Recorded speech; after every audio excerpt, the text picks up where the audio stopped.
Hello guys, good morning. You are welcome to my YouTube channel, the Explicit Tutorials. And of course, you know my name is Tutor Joseph. Please, as you are watching this video, endeavor to subscribe, like, share, and comment. Now, today we'll be discussing a crucial topic called temperature regulation in reptiles. In our previous class, we did establish the temperature regulation in amphibians, and here we are establishing or discussing temperature regulation in reptiles.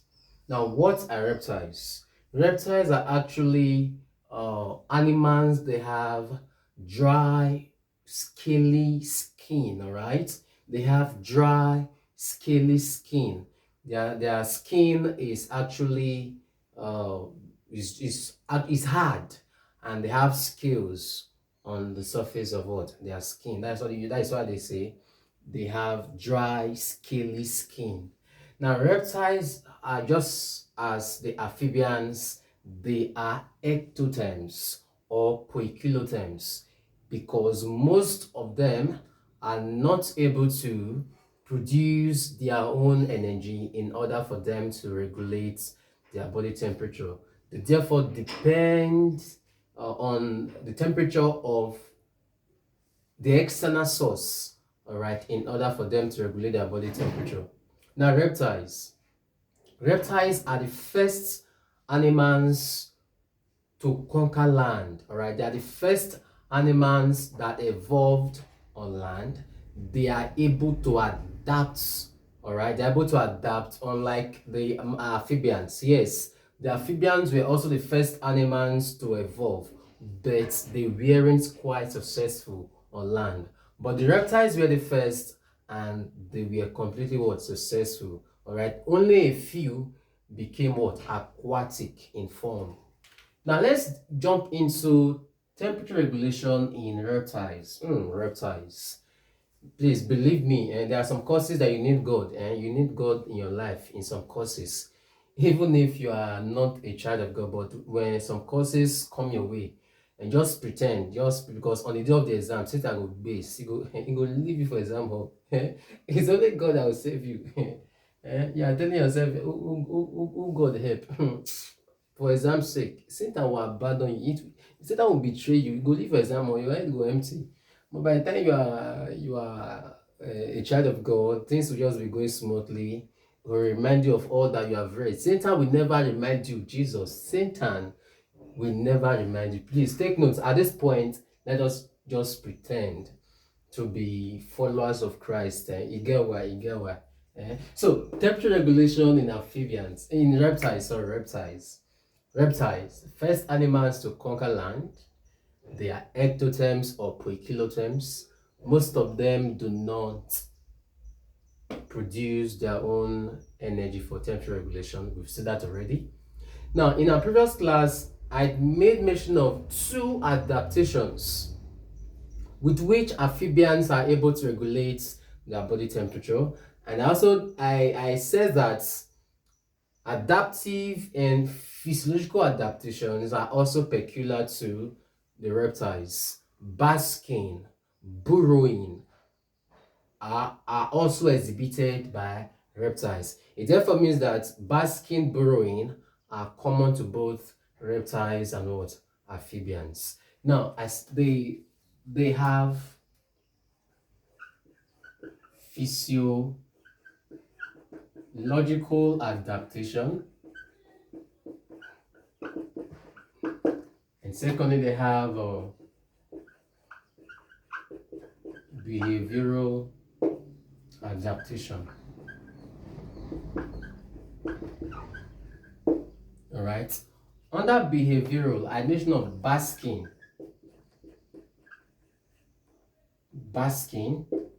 you have burrowing.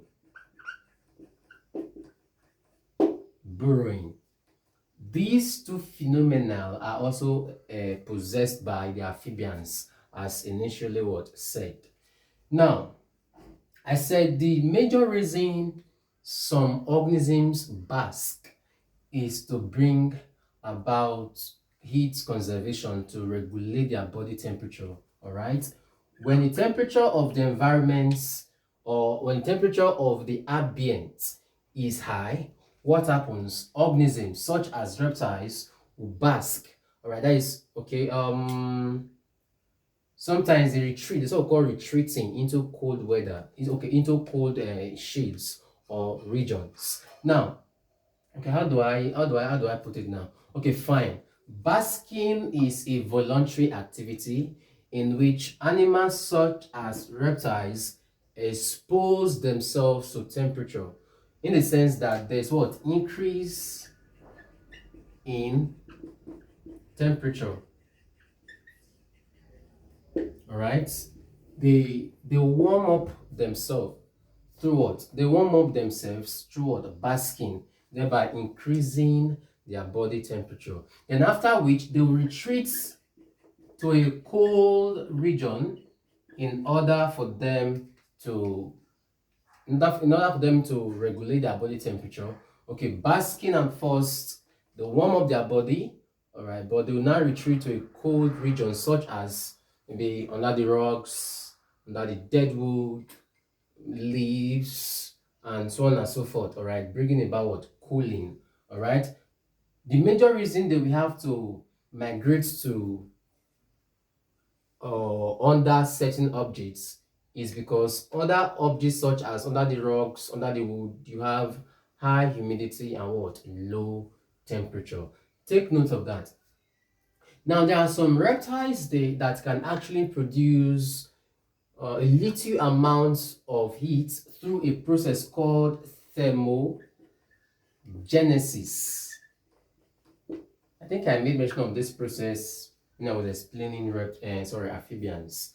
Now, thermogenesis is a process whereby reptiles such as snakes are able to produce a little amount of it endogeneously.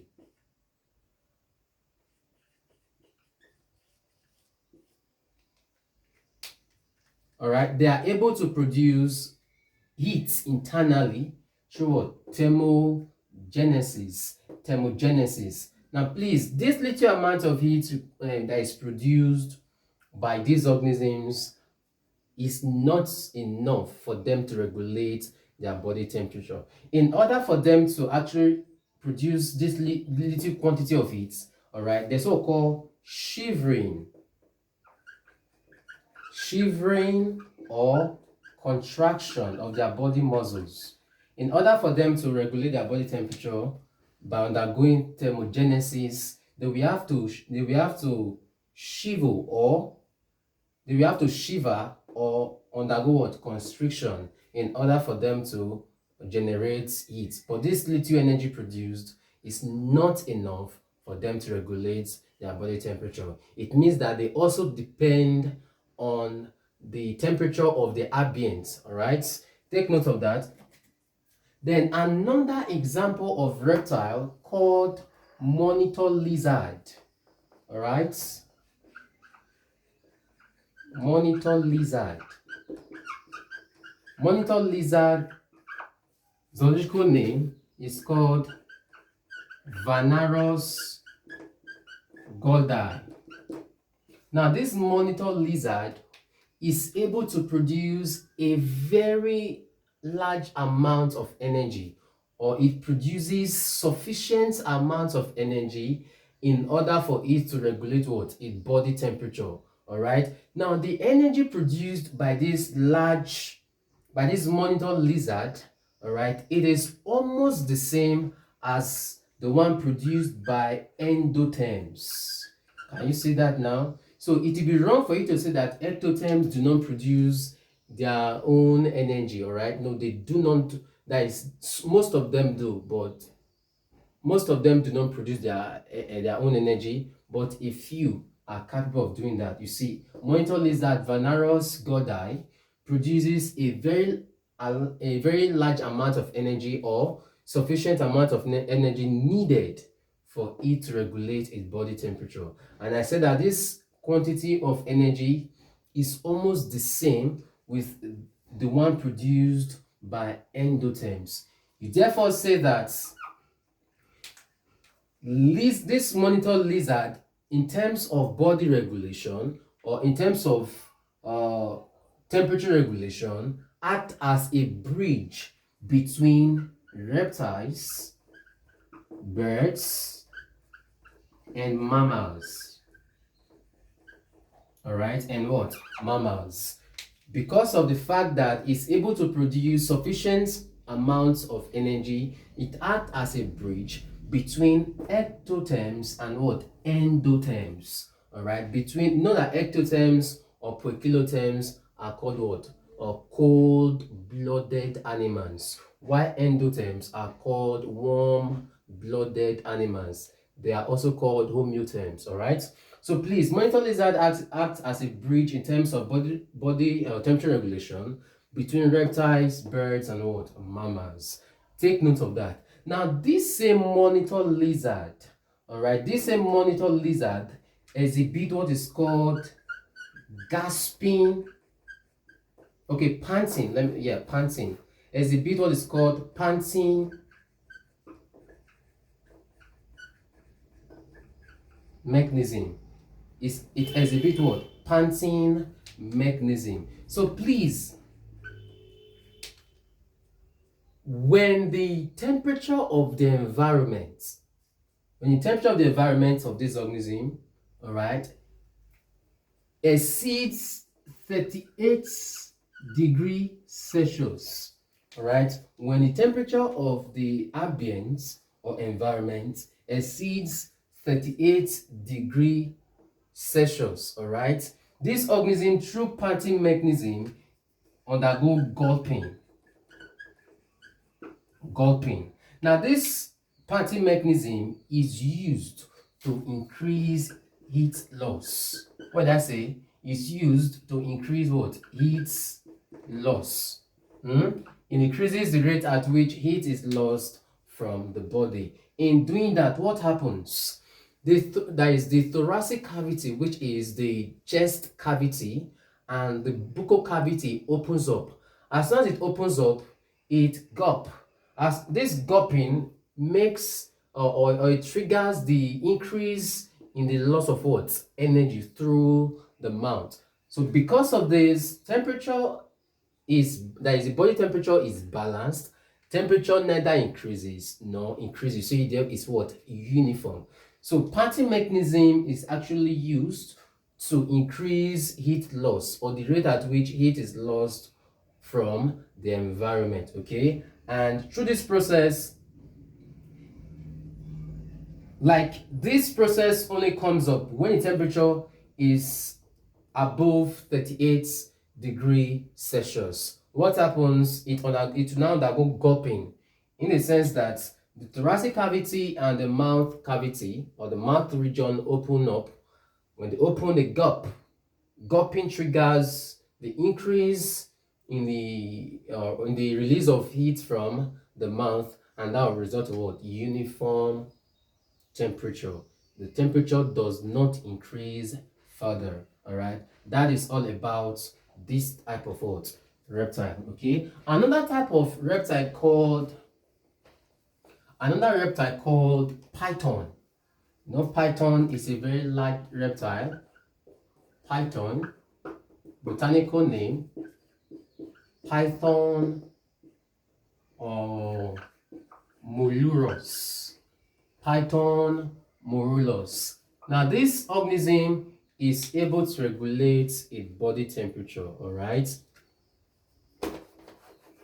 When the temperature of the environment is able to regulate its body temperature that is about 7% degrees Celsius above that of the ambient. So it has the ability to regulate the body temperature that is 7%, or that is 7 degrees Celsius above that of what? The ambient. So I've explained how reptiles and how amphibians are able to regulate their body temperature.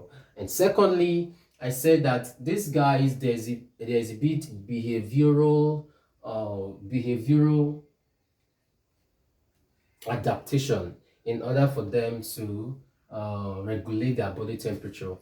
and physiological. Under physiological, you have good. I just remembered another point. Good. Now, burrowing. Under burrowing, all right, there are some desert tortoises.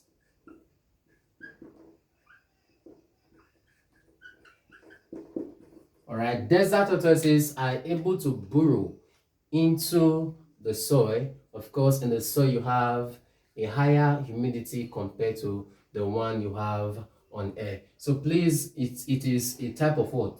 Physiological adaptation, burrowing.